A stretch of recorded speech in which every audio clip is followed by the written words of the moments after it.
আমরা সবাই জানি ঢাকা আগারগাঁওয়ে যখন সবাই কেক তৈরি করে নিয়ে সেল করছিল, তখনই আসলে ক্রিমের খুবই বেশি সংকট পড়ে যায়। আর ওই সময় আমার ক্রিমের খুবই প্রয়োজন ছিল, কোনো ব্র্যান্ডের ক্রিমটা পাচ্ছিলাম না। তখনই হুইপ মাস্টার ক্রিমটা অ্যাভেলেবেল পাওয়া যাচ্ছিল, তাই ওই সময় হুইপ মাস্টার ক্রিমটা নিয়ে আসি। হুইপ মাস্টার ক্রিমের ভালো রিভিউ দিচ্ছি নাকি খারাপ রিভিউ দিচ্ছি আজকের এই ভিডিওতে আপনারা জানতে পারবেন।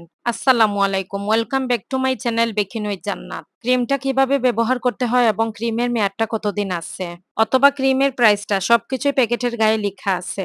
স্ক্রিনে হয়তো দেখতে পাচ্ছেন ক্রিমের দুইটা পাশে সিল করা আছে। হাতের সাহায্যে আমি সিলগুলো খুলে নিচ্ছি। কেচির সাহায্যে ক্রিমের একটা পাশ কেটে নিচ্ছি। আর এদিক দিয়ে ক্রিমগুলো বের করে নিব। 2 পাউন্ড কেক ডেকোরেশন করার জন্য ক্রিম নিচ্ছি 1 কাপ প্লাস 3/4 কাপ। অবশ্যই কিন্তু ক্রিমগুলো বরফ ঠান্ডা নিতে হবে। কিনে হয়তো লক্ষ্য করেছেন ক্রিমের প্যাকেটটা কতটুকু কেটেছি। কতটুকু কাটার পর ক্রিমগুলো বের হচ্ছিল না।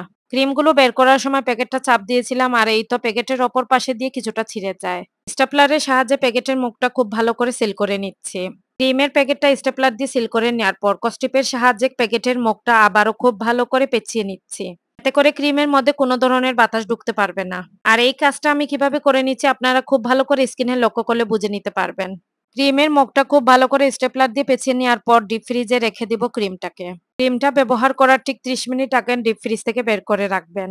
মিক্সিং বলে ক্রিমগুলো নিয়ে ইলেকট্রিক বিটারের সাহায্যে ক্রিমগুলো বিট করে নিচ্ছি। ক্রিমগুলো বিট করার সময় বিটারের স্পিড হাই থেকে নরমালে রেখে ক্রিমগুলো বিট করে নিচ্ছি।